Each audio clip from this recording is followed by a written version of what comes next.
SP साहेबांशी collector साहेबांशी बोलणार आहे, बीडच्या आजी साहेबांशी पण बोलणार आहे आज किंवा उद्या. मी सरकारशी सुद्धा बोलतो या विषयावर आता, कारण आता 10-12 दिवस होऊन जर तुम्ही आरोपीला पकडत नसाल तर मग इथं असं शंका येते आता की काही नेत्यांच्या दबावामुळं पोलीस प्रशासन जाणून बुजून तर आरोपीला पकडत नाहीये ना, अशी शंका यायला लागली. आणि ती पोलीस बांधवांनी येऊ देऊ सुद्धा नाही, कारण शेवटी जर मराठ्यांच्या लक्षात आलं की जाणून बुजून आरोपीला पकडलं जात नाही तर पुरा मराठा समाज रस्त्यावरती उतरणार आहे.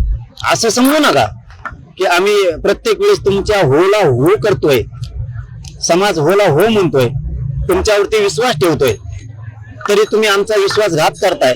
आणि असं वारंवार मग आता आम्ही लय दिवस वाट बघणार नाही, नाविलाजानं मग आम्हाला रस्त्यावर उतरावं लागेल. हे पोलीस प्रशासनानं आणि मुख्यमंत्र्यांनी लक्षात ठेवणं गरजेचं.